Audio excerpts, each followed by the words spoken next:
Estefanía, presentadora de Let's Go, tuvo la bondad de invitarme a su programa para hablar de qué es la teología y cómo puede ayudarnos este conocimiento a comprender mejor cómo es Dios y qué relación tiene con los seres humanos. Como contenido extra de esta semana, te invito a ver la entrevista y a extraer de mis palabras conclusiones prácticas que acaso te ayuden a reinterpretar las dificultades a las que te enfrentas todos los días. Y recuerda que puedes dejarme tus impresiones en el cajetín de comentarios.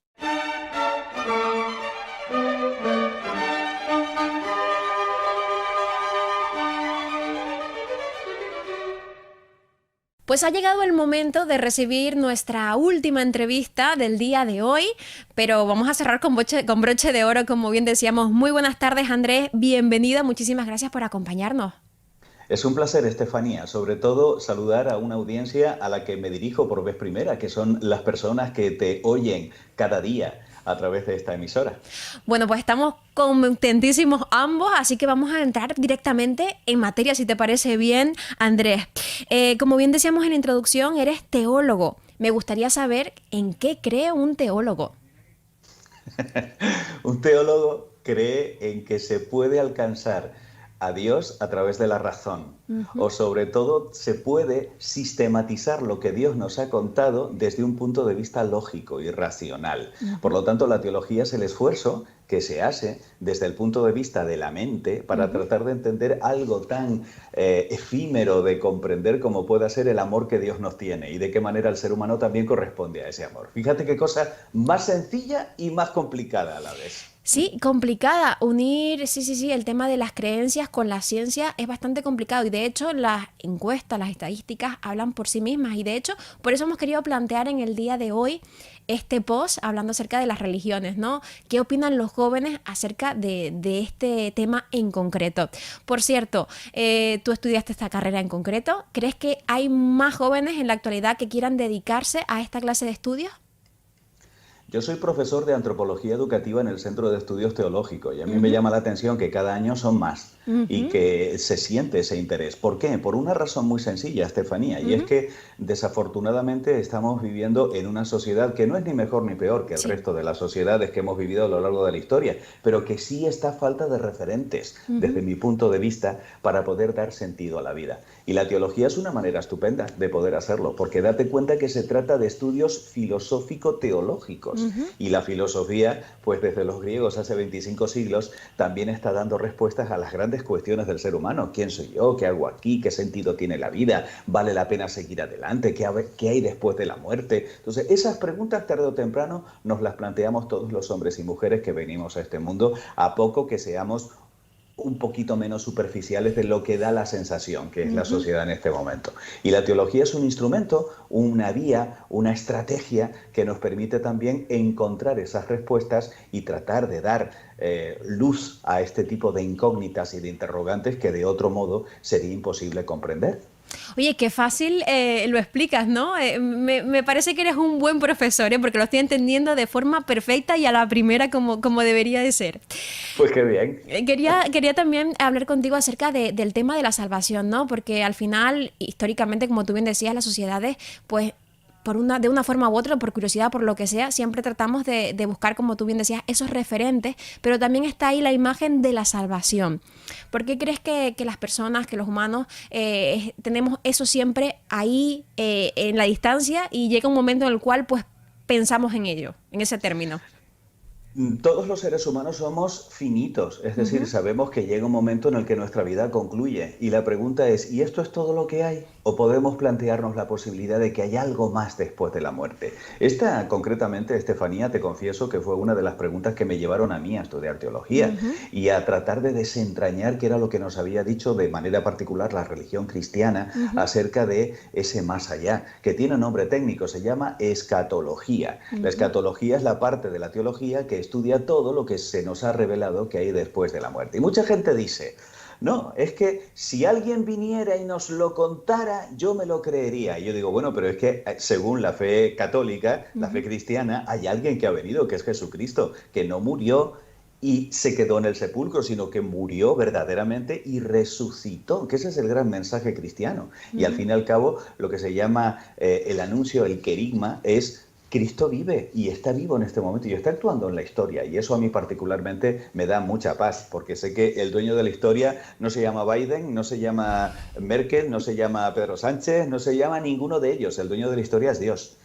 Y desde mi fe también te digo que todo lo que sucede, sucede para nuestro bien, aunque nosotros no seamos capaces de verlo en este momento. Y voy a ponerte un ejemplo. Imagínate que yo le pido algo a Dios que desde mi punto de vista es algo buenísimo para mí y no me lo concede. Yo me lo figuro como ese niño chiquitito que le está pidiendo a la madre las tijeras para poder cortar los flequitos de las cortinas o sacar ese líquido rojo que hay dentro del cuerpo de su hermanito. La madre es más sabia y la madre no le va a dar las tijeras porque sabe que eso no es algo bueno para el niño, aunque el niño en su mentalidad sí que lo capte así. Entonces, cuando yo con 20 años tuve una experiencia muy bonita y descubrí que Dios me amaba, no se me pareció Dios ni nada de eso, no fue nada místico, fue sencillamente una experiencia de amistad muy profunda que me llevó a plantearme que efectivamente esto era algo más que dormir, comer y trabajar. Ahí fue cuando yo, por las características de mi temperamento y de mi forma de ser, quise comprender qué era lo que yo estaba experimentando. Y entonces la teología fue la fórmula fantástica que yo encontré para darle una sistematización racional a aquella experiencia que yo había vivido. Por eso quiero contártelo, Estefanía, porque sé que los datos mueven, pero los testimonios conmueven. Y bueno, mi testimonio puede servir o no al resto de las personas, pero desde luego para mí ha sido un elemento clave a la hora de responder a la pregunta ¿por qué soy cristiano? Me acuerdo que en cierta ocasión una niña levanta la mano en clase y me dice, oye, profe, ¿y tú por qué sigues a Cristo y no sigues otra religión? Buena pregunta.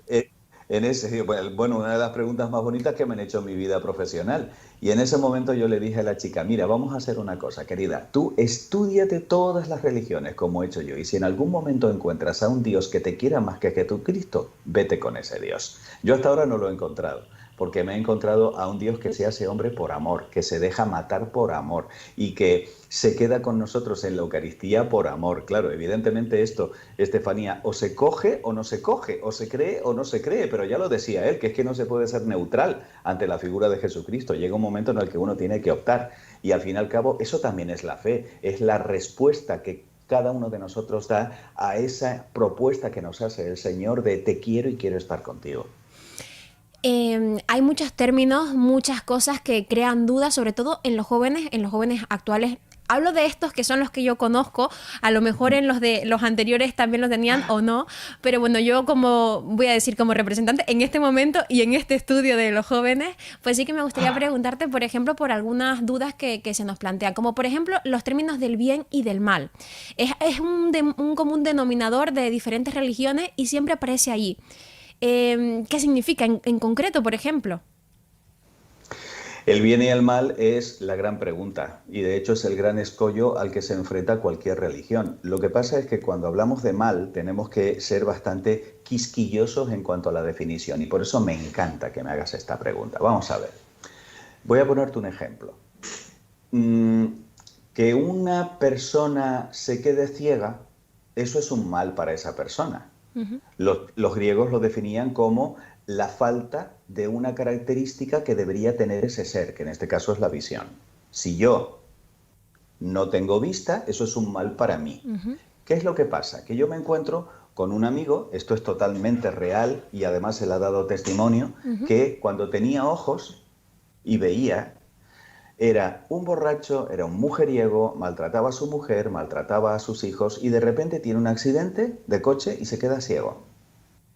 Y a raíz de ese momento descubre que sus hijos estuvieron a su lado, que su mujer estaba con él 24 horas mañana, tarde y noche y comienza a cambiar su corazón. Hoy en día es un hombre ciego, pero él dice que no ha sido más feliz en su vida que a raíz de aquel accidente que le cambió la manera de ver interiormente las cosas. Por lo tanto, ¿aquel accidente fue un bien o fue un mal? Depende de cómo se mire. Otro dato que te voy a dar. Sí. Según la capacidad tecnológica que tenemos en la actualidad y la posibilidad productiva del planeta Tierra, tenemos la capacidad de producir alimentos para 20.000 millones de personas y somos 7.500 millones, una cifra mucho más pequeña, y las 3/4 partes se muere de hambre. ¿El hambre es un mal? Por supuesto. Pero ¿cuál es la causa de ese mal? La causa de ese mal es el egoísmo.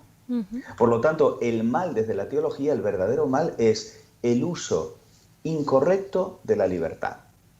Yo tengo dos opciones y yo puedo escoger la vida o la muerte. Si escojo la muerte para los demás, eso va a ser un mal, pero es una elección mía. Además, date cuenta de que detrás de cada mal siempre nos podemos encontrar con una opción libre de alguien que ha causado ese mal. Y cuando una persona se sube a un avión y lo estrella contra las Torres Gemelas, en su loca cabeza él está pensando que eso es bueno, Sí. pero nos está causando un daño.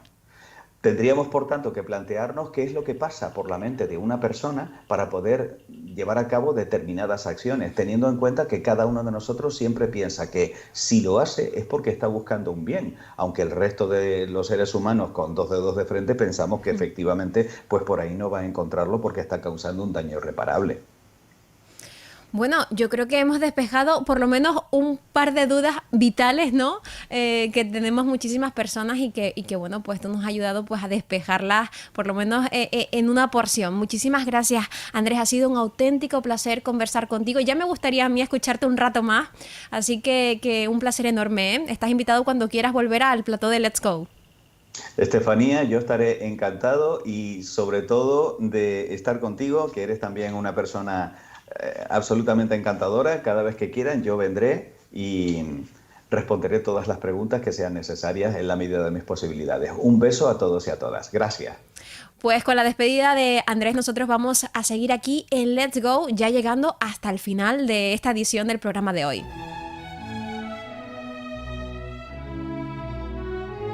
This channel is developed by Andres Brito Enterprise Productions for YouTube International.